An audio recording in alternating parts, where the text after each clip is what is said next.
Evenings with Steve. I'm very pleased to have you all back again, and we have a number of congregations and JNF with us tonight sponsoring the event. So I just want to make that known at the outset. Adath Israel Congregation, Beth David Synagogue, Beth Emet Beis Yehuda Synagogue, Beth Radom Congregation, Beth Raim Synagogue, Beth Shalom Synagogue, the host synagogue, Beth Tikva Synagogue, Beth Torah Congregation, Beth Tzedek Congregation, Keilat Beth Israel in Ottawa, and the JNF in Toronto and Ottawa. Thank you all for sponsoring this community event. We have a wonderful guest, and we're gonna come to in a moment. I just want to announce future programs. You'll note from the brochure that was posted at the outset that our next guest is going to be Deborah Lipstadt. Her latest book is Anti-Semitism Here and Now. She's a renowned scholar, historian, and world expert in the area of anti-Semitism. I'm really pleased that we're going to have her on our next program. I encourage you all to tune in.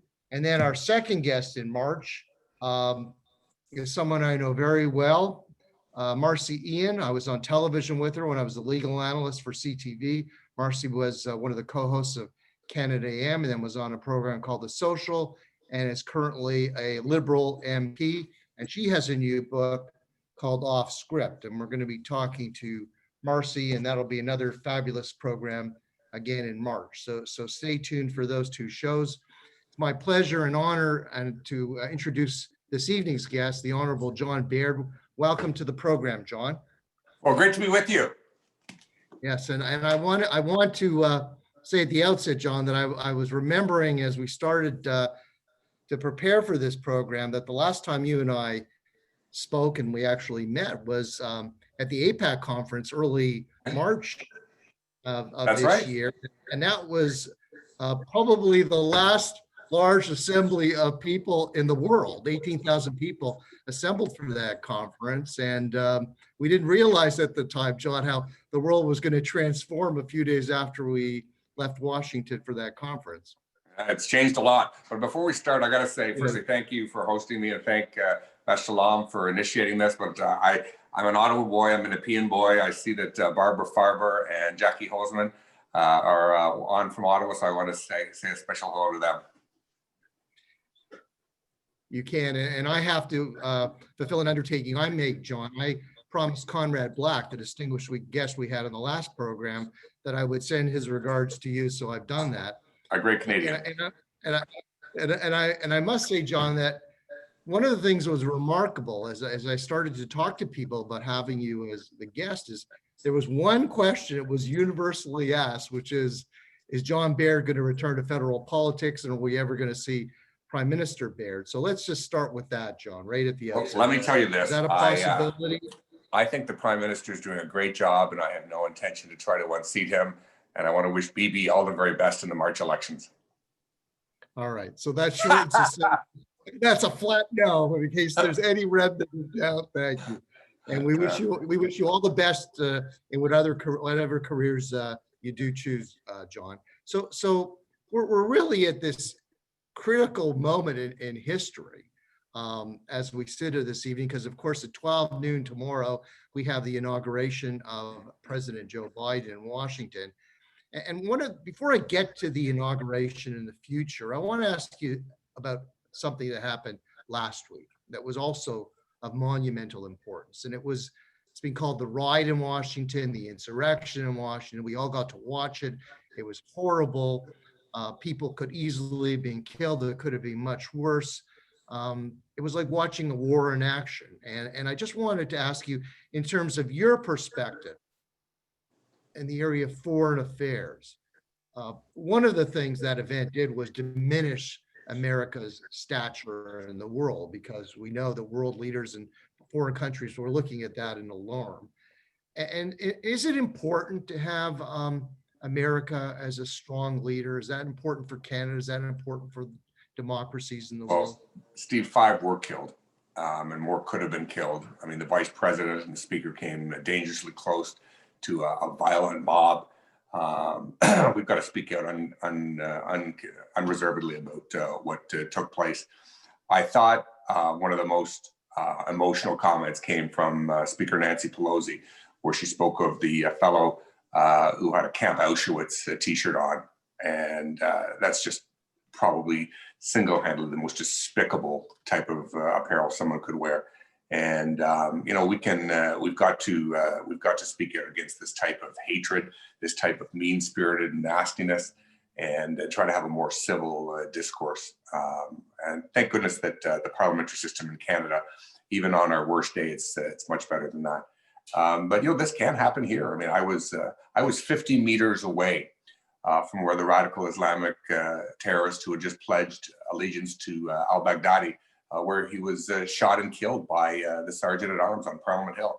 I even saw his dead body laying in a pool of blood with shells all over the marble floor outside of the Library of Parliament.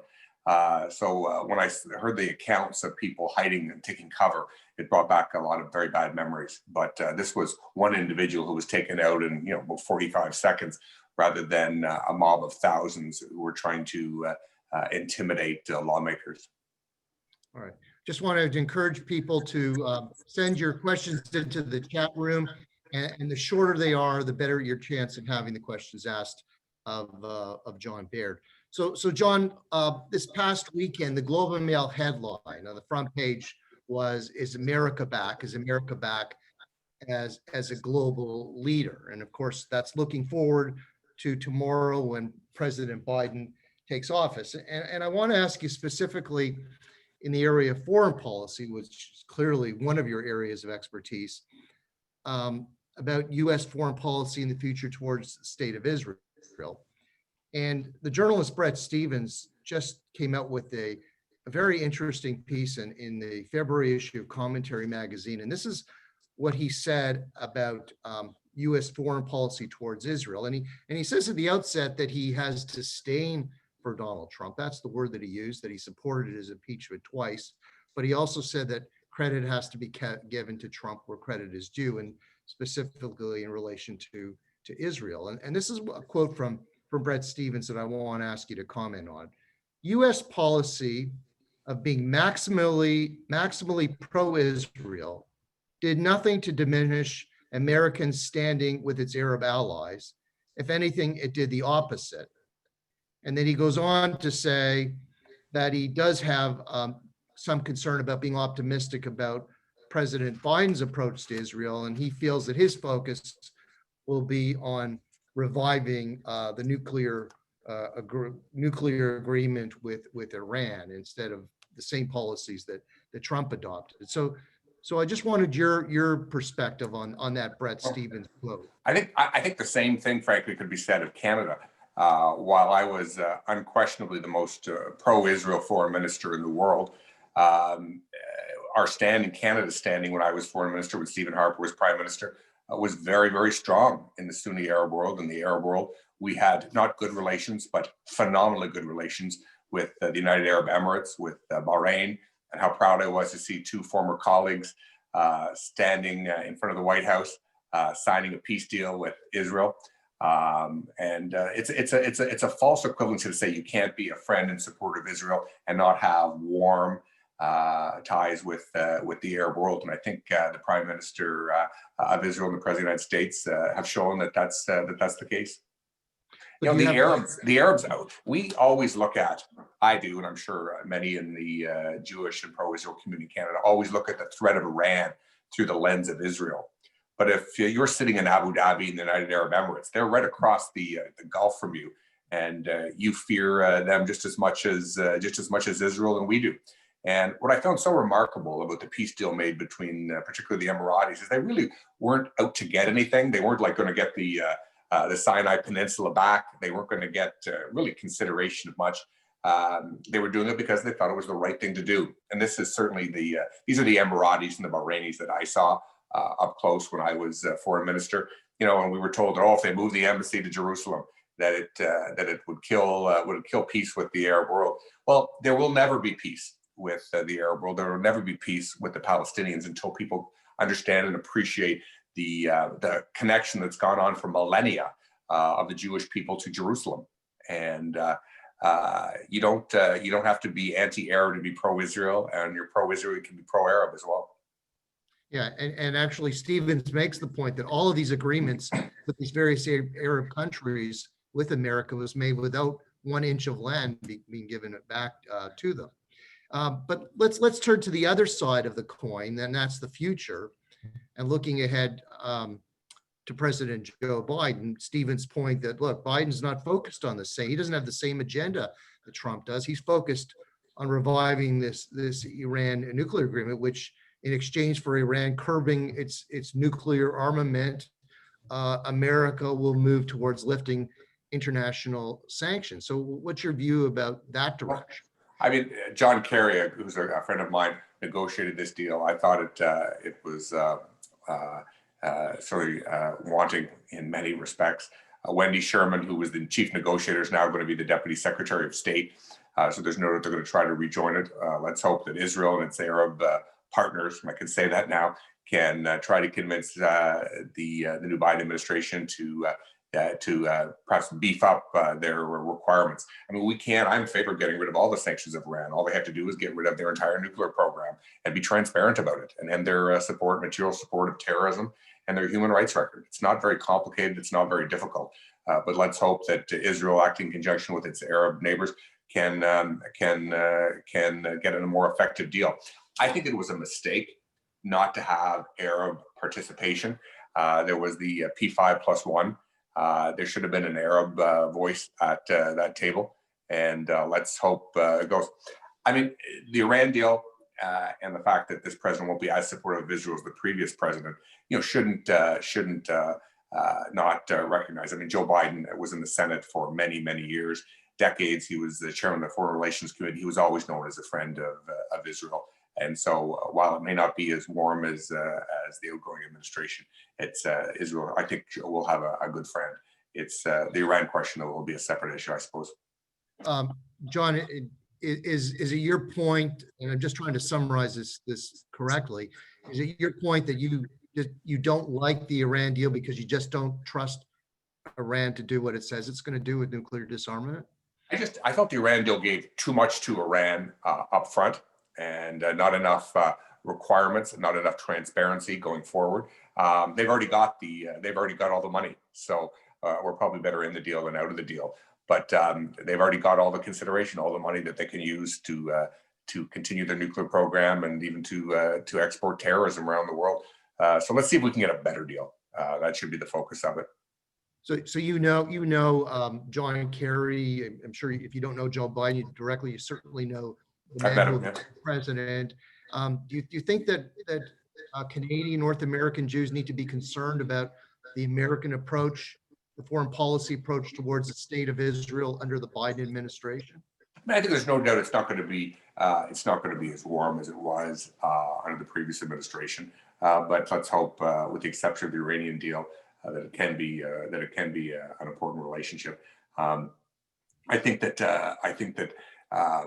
the issue with Palestinians, they've got to either have a fundamental change in the direction of their leadership, or a fundamental change in their leadership if they want to establish peace.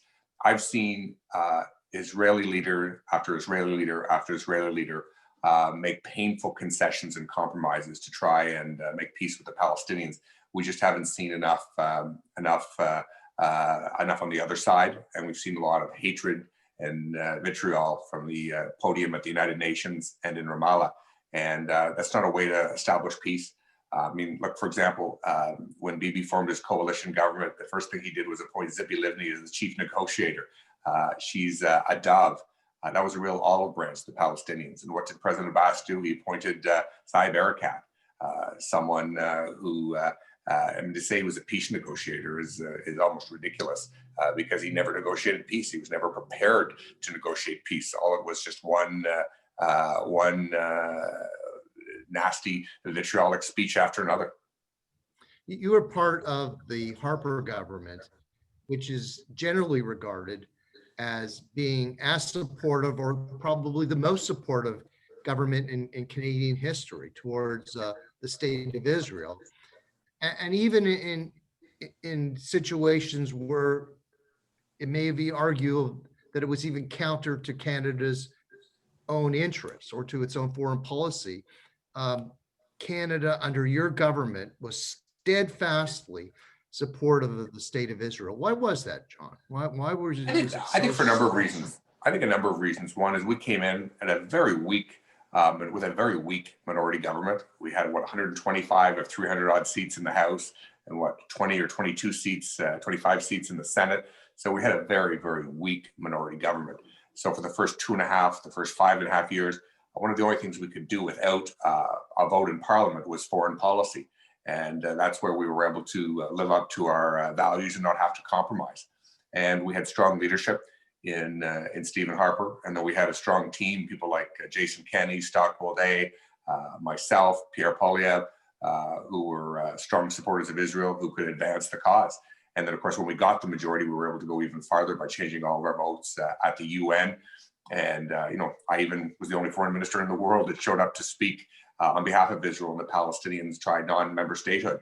So Israel doesn't need friends. Israel needs friends that will stand side by side with them, shoulder to shoulder with them on the tough days. And unfortunately, I think that's we haven't seen that from the incumbent government. Let's hope that Marc Garneau, the new foreign minister, will take a different approach. When he was my critic as foreign minister, he was generally pretty good on Israel. Not as good as us, but let's hope he can take a different direction. Was that something that was actually articulated, that our support for the state of Israel is going to be consistent and steadfast, or was it just something that evolved? It's funny. When I was when Stephen Harper was looking at making me the foreign minister in 2011, he had to ask what my views on Israel were, because we really don't discuss it much around the cabinet table. We debate big issues at the cabinet table. We have to find a resolution or make a decision. Whereas for the vast majority of us around the cabinet table, this was never something that was ever debated, because it was our views were so aligned. It's a principle-based foreign policy. It's not, believe it or not, it's not a vote getter to be pro-Israel in many parts of Canada. I had in my constituency, Ottawa West and Pean, my federal constituency, the 15th highest number of Arabs and Muslims. So it certainly didn't earn me a lot of favors. We had a large Jewish population, but it was rather minuscule compared to the Arab and Muslim population. And so it wasn't a vote getter, but it's the right thing to do. You just take a stand on principle and are prepared to defend it.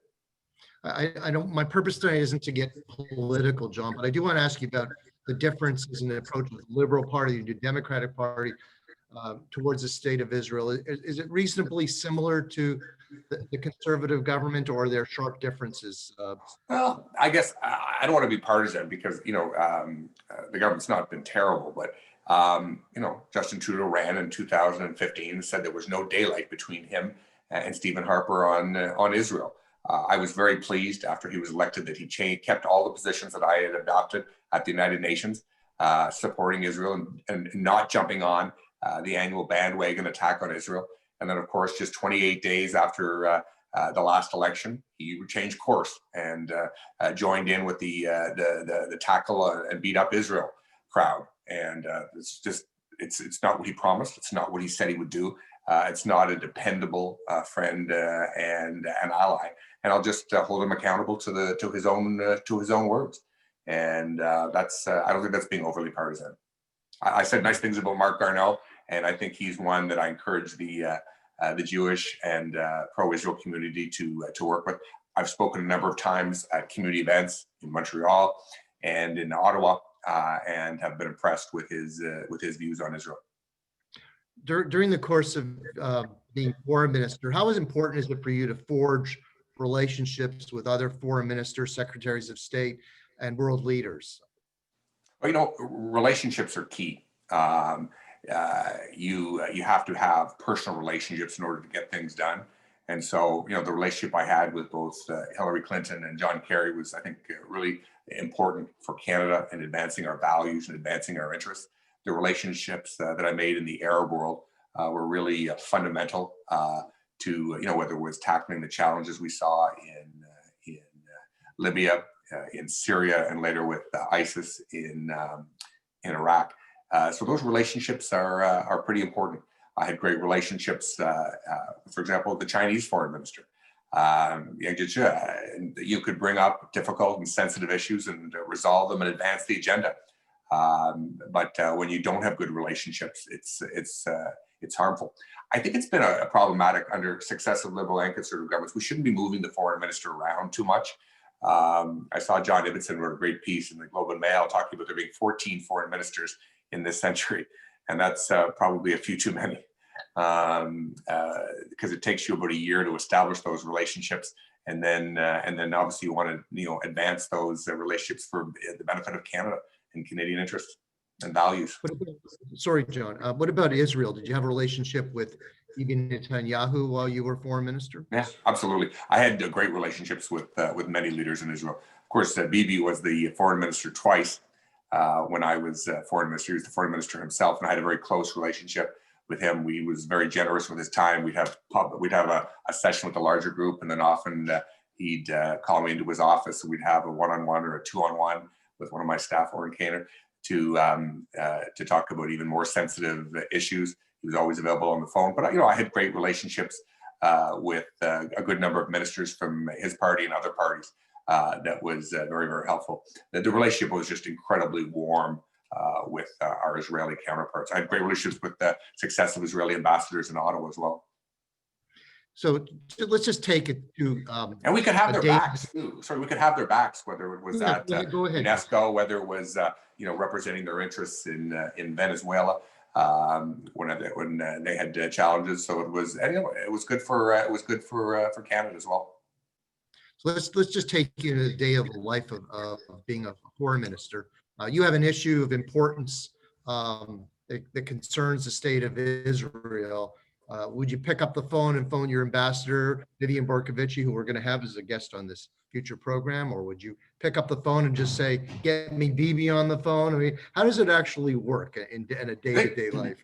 I think it can take many. You could use your ambassador, their ambassador. You can talk directly with your interlocutors in Jerusalem. Or frankly as well, I think often these debates were held at multinational fora, where when there'd be others, the people who are not the friends of Israel, who were trying to attack Israel and use international forums to attack Israel, we could be the lone voice to prevent a consensus or to push back and have something more balanced. I can remember one major meeting I was at when something in the communique was attacking Israel, and I said, well, listen.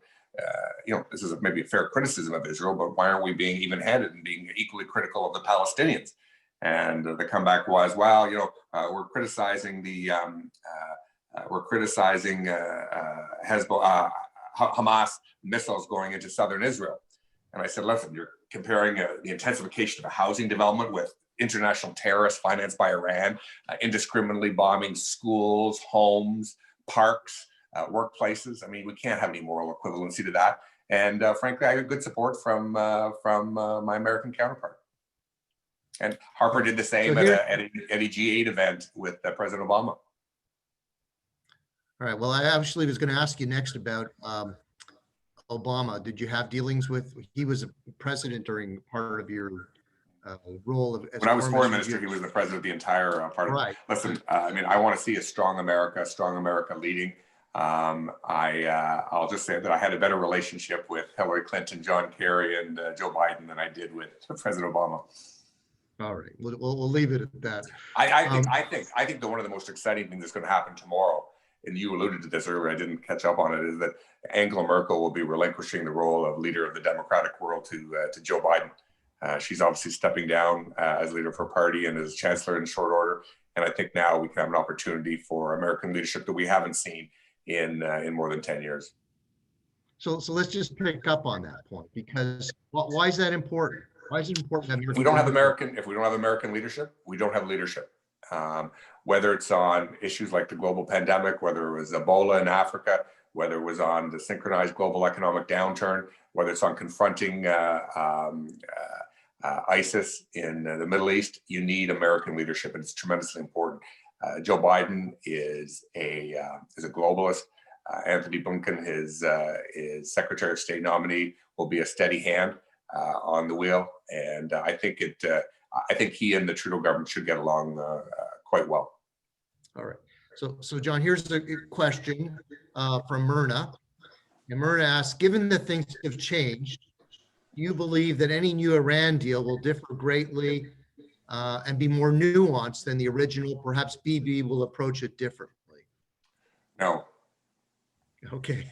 I fear it'll be more of the same, frankly. All right. Okay. So let me ask you about an issue that arose from an article in the Washington Post today, John. And this is the headline. I'll read it to you. The Trump State Department's final act calling out China for genocide and calling out China for committing crimes against humanity and genocide, and putting aside the particular acts that are being called out against. The timing seems curious to me that would be something that Secretary of State would announce in the last hours of his role as being Secretary of State. But how important is it when you are approaching dealing with foreign countries, their record of human rights abuses, potentially even acts of genocide? Does that interfere or interrupt the way you deal with these countries, or is just put aside, you have to be pragmatic? Well, the reality is the vast majority of countries in the world don't share Canadian values. They don't share. I mean, the United States, the European Union, we fundamentally, Australia, New Zealand, Switzerland, Norway, we fundamentally share the same values, but the vast majority of countries we don't share the same values with. But I think if you want to be effective at representing Canadian values and Canadian interests, and interests are security, economic interests, you've got to, in most cases, be able to have a good relationship. We can have difficult conversations when you have a relationship. I can recall a meeting I had with the guy who's now the gentleman who's now the king of Saudi Arabia about the role of women in Saudi society, and respectfully pushing him for 15 or 20 minutes that I thought he had more room to expand women's rights. And I've been very pleasantly surprised of the advancements that have been made in 5 years. Is it where we want to be? No, but they've begun full emancipation of women, and that's a good thing. I look at the relationship with China, and I look at the statement made today by Secretary Pompeo. It is curious that it is. If it was so important, why is it only being done 24 hours before they leave office? I think you're bang on. I am always deeply, deeply concerned when people try to draw an equivalency to the Holocaust that took place in Europe in the middle of the last century. When we talk about that, when you use the term concentration camps, it is inextricably linked with the murder of 6 million Jews. I can say when I was foreign minister, I never saw that type of activity and intelligence reports from what was going on in China. And I noticed the language that Secretary Pompeo used was very delicate and very nuanced. So I think that's probably about a lot of politics. Yes, we're deeply concerned about the situation with the Uyghurs, amongst others in China, but I think trying to draw an equivalency to the Holocaust by such language causes me of concern. I just want to pursue something you said, because I think it's very important, John. So really what you're saying is that you feel you could be more effective by trying to push them as you're moving forward and negotiating, dealing positively with trade issues and other issues that are productive, rather than just taking the position of defiance that we're just not going to generally speaking. I spoke out, for example, about the prosecution of a Saudi woman's rights activist. I did it respectfully. I did it even on the floor of the House of Commons, and I'm not claiming to credit, but the king gave her a pardon the next day. I mentioned my talk with the king about women's rights in Saudi Arabia. We had 2 Canadian journalists, journalist and a physician, that were arrested in Cairo in Egypt. And I mean, that's obviously not a liberal democracy as any Western style, but I was able to have dinner with the Egyptian foreign minister, and they were released a few days later. So if you can use your relationships to advance Canadian interests, I think that's important. But you've got to approach things and be realistic. If Hosni Mubarak, the former president of Egypt, always said if you wanted a democratic election in Egypt, you wouldn't like the result. And obviously, seeing the Muslim Brotherhood come to power in an election was just antithetical to democracy. the Muslim Brotherhood fundamentally disagree with pluralism, and that doesn't make a democratic election to be necessarily that good of a decision. Even take President Abbas. I mean, his term expired long ago.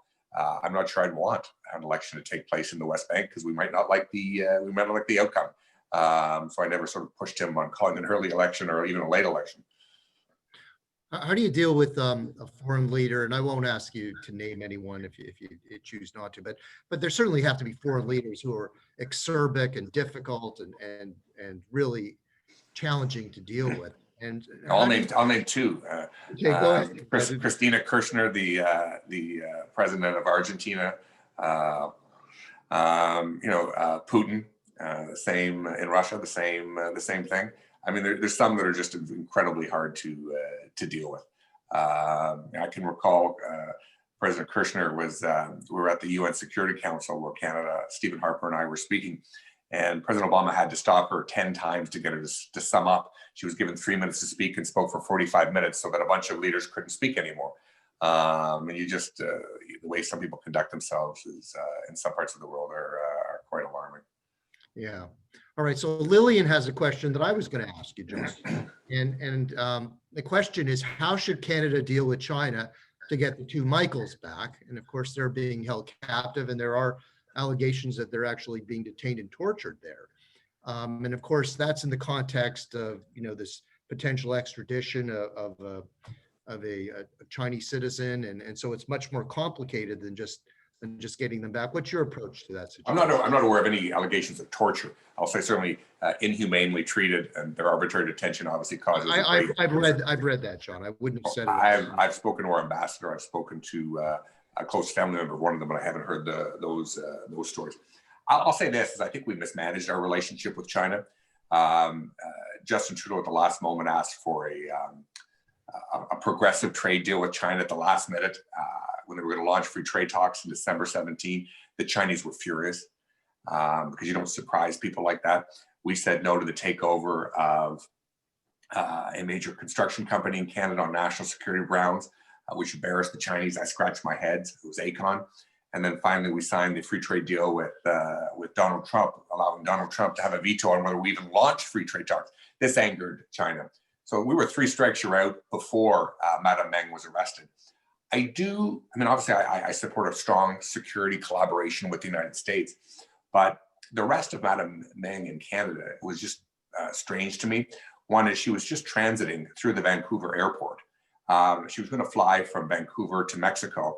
The Americans could have easily just brought down the plane in Seattle and had her and removed her from the plane. They wouldn't have had to do an extradition.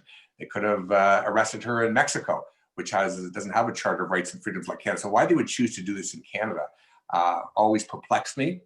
And then, of course, the aftermath were successive high-ranking Liberals from the Prime Minister on down bragged about, they knew about it in advance. And then other Liberals said, well, we should have given the Chinese notice, and then we didn't. So it's not been a great day for Canada and China. I think the one thing that may be able to be done is that could President Biden revoke the extradition request and charge Huawei criminally rather than her as the CFO, and that would be one way to get the two Michaels home. I know the federal government, our diplomats, we have Trudeau put in a great ambassador to Beijing.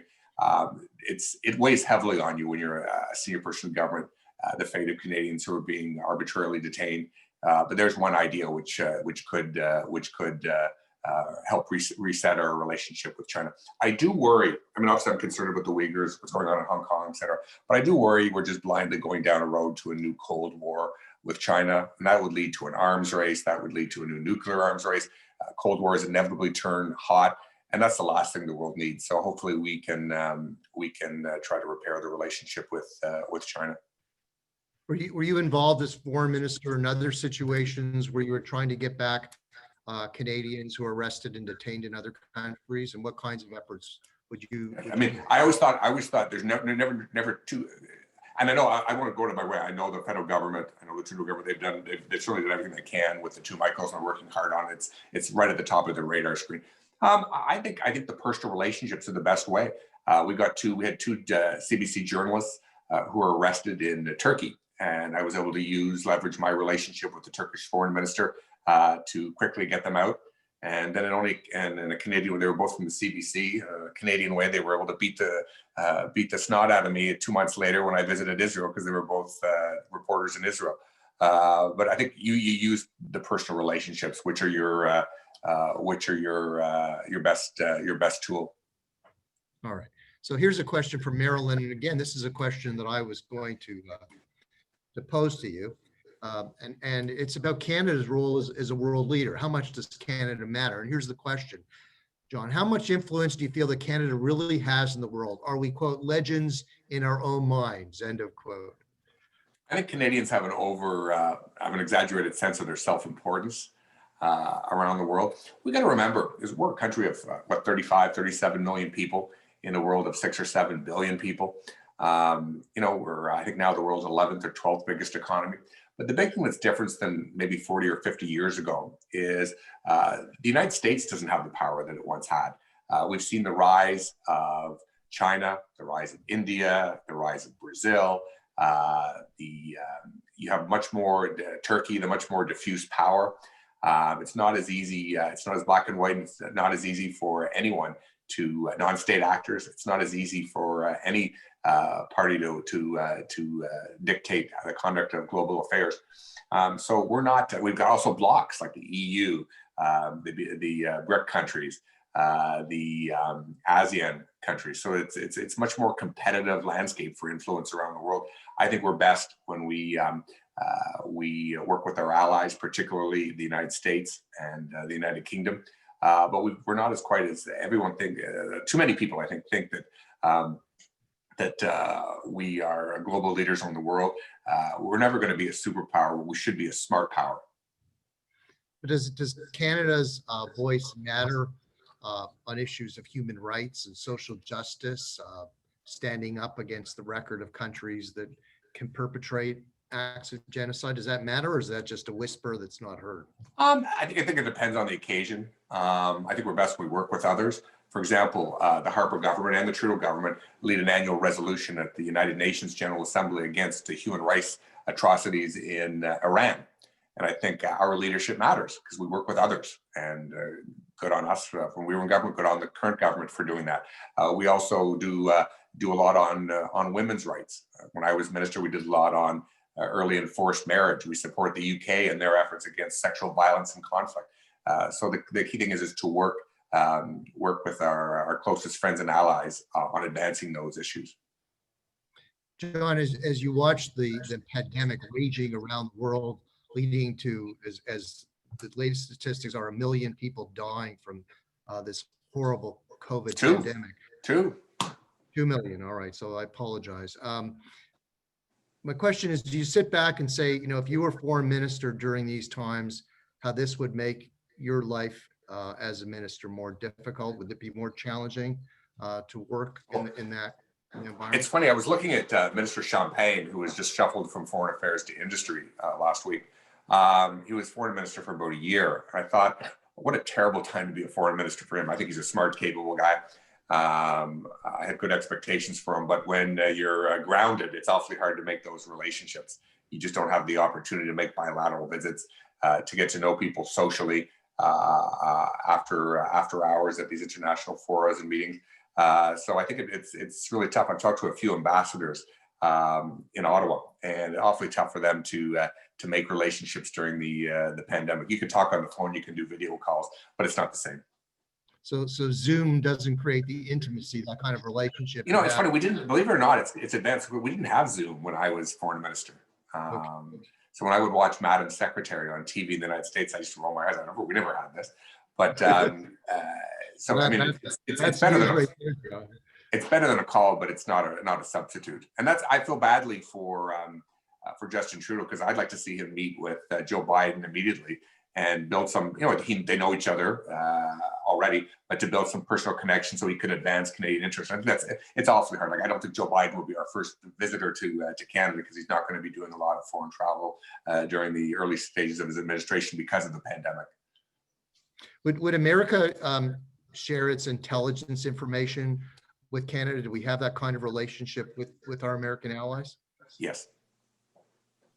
so that we are at least in that select category. Yeah, of we have, it's called trusted we don't talk much about it, but it's called the Five Eyes: the United Kingdom, the United States, Canada, Australia, New Zealand, and we have very advanced intelligence sharing, which is a huge benefit to Canada. All right. And is that something that's done? And again, I'm not getting into the technical aspects. I don't want to get to classified information, but just more generally, is that something done at a human level, people talking, or is it something done digitally, like by computer? Both. Both.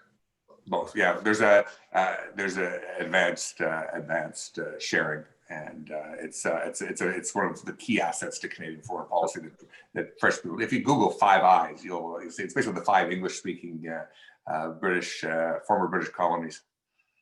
So you got me curious here, John. I'm going to ask you a question. I hope you can answer. So would the Five Eyes have known about taking out Osama bin Laden in Pakistan? Would that have been an advance? Absolutely not.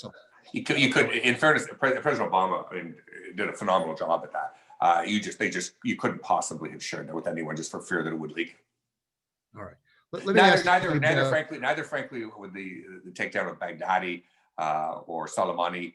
Like I heard, people criticizing, oh, Justin Trudeau should have been informed. Well, that's not fair to him.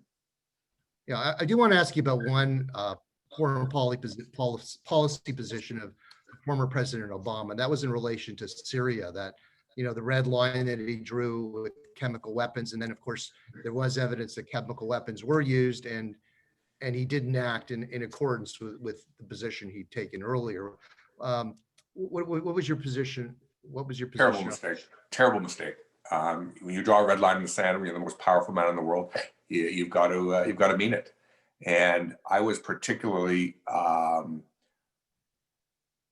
John Kerry. I once talked to James A. Baker, the former U.S. Secretary of State, and literally 40 minutes before President Obama announced that he was calling off the military exercise, John Kerry was making calls to try to get Republican support from former Republican secretaries of state. So obviously John Kerry was hanging out to dry, and as someone who considers John a friend, I was that really alarmed me and disturbed me and bothered me, and I felt badly for John. You can't blink in these instances, because people have got to understand you're serious when you say what you mean what you say. Right, so here's going to be the and President Obama. Sorry, President Trump said much the same thing about Venezuela, and then of course didn't back it up with any action. Right. Why do you think it was that Obama didn't do that? I mean, he was so clear that he said he would. There was this horrible evidence of the travesty. I think he was probably alarmed by the defeat in the British Parliament. That David Cameron had 5 ministers who were at Westminster who didn't vote. So I think that was not a good day for strong leadership. I think Obama got elected to end a war, not to start a new one, and I think that scared him. Perhaps he didn't calibrate when he said the term "red line" in that press conference. He didn't calibrate or understand what it meant, but it wasn't a good day for American leadership. But I want to see the United States strong and acting and having influence in the world. So John, one of the results of being in these kind of Zoom interviews is that people get curious about the background in your room. So Abe is asking, what about the shofar behind you? What's the story about that? That is, can I just get up and read it? Of course, please. Okay. This was a gift from CJ Pack, 2015 CJ Pack Impact Dinner honoree. In grateful appreciation for your outstanding and dedicated service to the people of Canada and to the Canadian Jewish community. That's lovely, so hard. And I wasn't able to keep most of the stuff because you just don't have room for it, but this is a really special. I have a volunteer with, I'm on the board at CJ, but I'm an active volunteer with CJ Pack. So it's a nice memento of my relationship with them. John, let me ask you about that. I also probably have more menorahs than most Christians do. Well, that's my next question. It's a good segue because, you're honored by JNF in 2012. You have the shofar and all these menorahs. How meaningful is that to you? How the Jewish people and the Jewish community reveres you? Is that? No, but not revere, but it's, No, it's revere. It's if you revere. get into politics because you want to thank you, it's not a good business to be in. But when I'm walking down the street and someone says thank you for your service, they're alarmed when I say you must be a Jew. Well, what do you mean I'm a Jew? Because Jews are the only ones who are one of the only ones who are thankful and remember your service. So it's working with Jewish communities in Canada around the world has been a great privilege for me. Okay, so here's a question from Stan. And Stan asks, with the recent El Al flight through Jordanian airspace into the UAE, is there a real hope that the Arab world will reduce or eliminate conflict with Israel and embrace Middle East peace? They're not over Jordan, because they already were going over Jordan. It's over Saudi Arabia, which is a bigger deal. Listen, I think it's happening. It's not that it's going to happen, it's happening. What I'm so excited, particularly about the United Arab Emirates, and the Emiratis have really, on their worst day, they're pretty bloody good people in comparison to just about any other government in the world. The fact that they're seeking people-to-people ties and government-to-government ties, so it's going to be a warm peace, not a cold peace, like with Egypt. I think it's phenomenal, and the fact that the Saudis allow El Al to fly over its airspace is really phenomenal. It's a good start. So it's a good start, and you see it growing and actually absolutely. I mean, the fact that BB had traveled to Saudi Arabia and had a meeting with the Saudi king reportedly, Saudi crown prince reportedly, that's phenomenal for international peace and security. Obviously, listen, we're abhorred by what happened with the Saudi journalist Khashoggi in Turkey. Iran does that probably once an hour every single day of the year. So let's put it into context. Looking at in your crystal ball, John, I'm sure this is a question that many people are asking: is there a possibility that the Biden administration will reverse President Trump's position on putting the American embassy in Jerusalem? Is that possible that can be moved back to Tel Aviv, or is it there? I don't think it'll reverse course on that. I mean, President Biden, when he was in the U.S. Senate, did vote for that. You saw successive presidents during their campaign promise to do it and then failed to act when they got into power. So I mean, it's a possibility, but I think it's not likely. So one of the great legacies of President Trump, at least for in relation to the state of Israel, will be the moving of the embassy to Jerusalem. I'm often asked, why didn't I do that? And why didn't Stephen Harper do that? Do you want to know the answer? Yes, please. Well, as foreign minister, I got to appoint ambassadors, and I might have wanted one day to appoint myself. And I'd much rather live in Herzliya and work in Tel Aviv than in Jerusalem. So there you go. And so why did you appoint Vivian Berkovich? Why was she chosen by you to be the ambassador? I think we wanted to try someone outside the Canadian Foreign Service whose views would be more politically aligned with the government. And I think too often while many intelligent, smart, capable people are in the Foreign Service, they're very rigid on the issue of Israel and even hostile to some of our policies. There's not a Canadian position that's political and a Canadian position that's bureaucratic. There's only one Canadian position, and it's made by the democratic elected government. And that is supporting the state of Israel. Right? Exactly. Okay.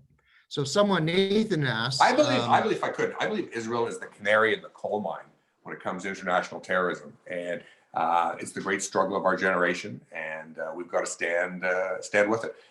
Israel's not perfect. The government of Israel makes mistakes. I've had long conversations with successive Israeli leaders where we have a difference of opinion, but the great news is we can do that face to face and directly. But some people might not understand what the canary in the coal mine means. So what do you mean by that, John? Well, if Islamic terrorists are successful at targeting the state of Israel, pushing Jews into the ocean, successful at attacking Jewish communities around the world, even more than they are, then it's the battle is going to eventually come to other liberal democracies, like we saw on Parliament Hill, we spoke of earlier, like we saw on 9/11. Like we've seen, whether it's at a community center in Buenos Aires, whether it's at a Chabad house in Mumbai, I mean, this is the great struggle of our generation, and we need to stand shoulder to shoulder with those that are being singled out. So that's really a good segue to my next question. The support of the state of Israel isn't just this visceral, emotional, even religious issue. There's a practical side to it, is what you're saying, right? Absolutely, absolutely. So here's Nathan's question to you. What are you doing now, John? What is your life like? What is John Baird doing these days? I know you're kind of pretty much staying home and saving lives. I'm a senior advisor at the law firm Bennett Jones here in Toronto. We have offices across the country. I do a bunch of other corporate advisory work. I'm a senior advisor at the Eurasia Group as well. I do some board work in Canada, in the US, and in Asia. So I've not one full-time job, but a full plate of things that I work on. Plus, I continue to be an activist. I'm a volunteer with CJPAC. I'm a board member of CEJA. I'm on the Friends of Israel Initiative Board, which Stephen Harper now chairs, and I do some work for the Iranian opposition, trying to overthrow the mullahs in Tehran.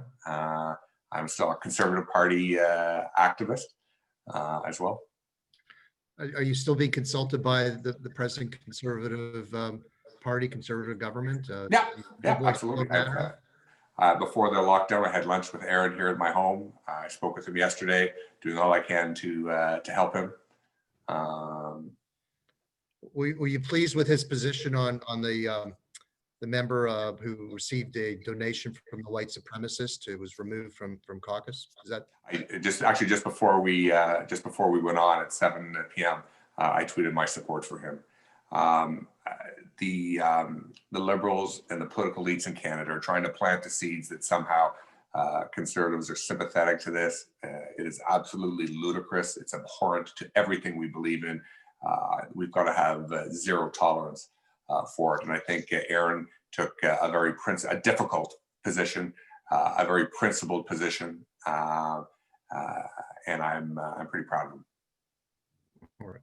So I'm going to take the next question and just and I'm change going to be it. honest with you, I never this white supremacy. I was in government for 20 years. I don't remember ever, at least not in my community, in my world, I didn't see much of it, and that's why it's so imperative that we take a pretty clear and unequivocal position.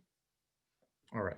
So let me ask you about. I'm going to take one of the questions and change it a bit. But where are the corridors of power in America? Is it Kamala Harris, the new vice president? Is it the Secretary of State? Is it the assembled advisors who Joe Biden is going to rely on a daily basis? Is intelligence? Where is the power in America? I think it's going to be with Team Biden. It's going to be it's going to be an administration, a lot less drama. It's going to be basically, I think, the third term of Obama with a better president. Joe Biden is fundamentally a moderate. I think the hallmarks of the people he's nominated are experience and professionalism, more milquetoast than spicy. So I think it's going to be more balanced. I mean, they've obviously got to rebuild their relationships with key allies. I think that's going to be very good with Canada. I don't think it's going to be hard at all. Justin Trudeau and Biden already have a relationship, and I suspect he'll become one of his, if not his best friend among fellow leaders, among his best friends of fellow leaders. So I'm very optimistic. To be nonpartisan, I think the Trudeau government will be able to work quite well with Biden, as I think Aaron O'Toole would be able to work very well with Biden.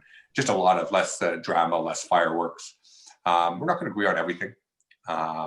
I predicted on a call with the Canada-U.S. Business Association that they would say no to Keystone on day one, and sure enough, that's happening. But and that's obviously terrible for Canada, but it can't be one issue that defines the relationship. Right, and then certainly that wasn't a surprise. At least I didn't. No, he campaigned on it. He was part of an administration who did it before. I just would like to see Canada get some consolation prize. Right. Okay. So John, are you optimistic about the future? I know, putting aside, of course, this horrible pandemic, but we're looking forward at a world order with a new president. Obviously, it will be a lot calmer. The seas will be calmer under President Biden. But are you optimistic about? I'd be optimistic on the United States reclaiming international and global leadership. I think that's going to be good. I do fear the amount of debt that we've taken on here in Canada. It's demonstrably with respect to our GDP, our deficit is so much higher than any other member of the G20. We still have very high debt in personal debt, in corporate debt. So I really do fear a debt crisis at some point. But on the global peace and security, I'm optimistic. Let's hope that we can try to ratchet down this the China file and seek it from becoming a new Cold War. I think there's some reason for some optimism on that, and the like. So I'm obviously it's going to be a special day tomorrow, but it is deeply disturbing to see that there's so much foreign and domestic security threats in Washington. That should be it's just painful to watch. Do you ever sit back, John, as in your living room or your office, as you watch what goes on in the world, and imagine that if you were foreign minister, how you would act, what position you would take? Doesn't matter anymore. I just look at Justin Trudeau, Jason Kenney, at Doug Ford, and think, what a terrible time to be a leader of a government. I mean, the pandemic, the economic consequences that it's having, that's just a horrific time to be a political leader. And I it's not, and to be nonpartisan, I think of the same way with Justin Trudeau as I do with Doug Ford. What a terrible time to be in government, because you want to, people, when you get political leadership, you want to build things, and you want to make a difference, and it's an awfully difficult road to go. John, I asked Conrad Black about the importance of the United Nations. Does it serve a function? Is it something that matters in the world today? I mean, it has some. I mean, it has some advantages. It's one place where everyone can meet. I think we've got to approach the United Nations with open eyes. It is not, there's certain operations of the UN which have done very, very well, like the UN World Food Program does phenomenal work. UNICEF does good work. But I mean, if we look at some of the recent crises in the world, it has not been an effective vehicle to resolve them. I look at the terrible humanitarian crisis that has existed for 9 years in Syria, and the UN has been impotent at pretty much anything. It takes like-minded friends and allies to form coalitions to tackle some of the biggest issues in the world, like John Kerry's leadership on Ebola, like the American leadership on tackling ISIS, Arab and Western views on ensuring that Gaddafi didn't decimate his own people. It takes other vehicles for people to be successful, I think, right now. Other forums, even if it's an informal alliance of like-minded people. Well, we've covered quite a lot of territory, John, in the past hour, and it's now 8 p.m. and it's time for me to thank you. I first of all need to point out, it was pointed out in the chat room that JNF is going to make a donation in your name, and I wanted to let you know that. And oh my God, I just donated yesterday $200 to JNF. My friend Dan Mader has a fundraising goal, and I just donated myself $200. So. Well, there you go. Beth Sholem will be sending a donation in your name too, so I want you to that's very kind. And I know you're only going to hear my voice, but I know I'm speaking on behalf of an entire congregation of people. Hundreds of people are watching today. And I know it's lost sometimes in these Zoom interviews how many people are watching. Just how grateful we are to you, John Baird, the Honorable John Baird, to give your time, to give your insight, to be as candid and enlightening with your views that are so important. And I just can't express my gratitude deeply enough to you. Thank you, John. Oh, God bless.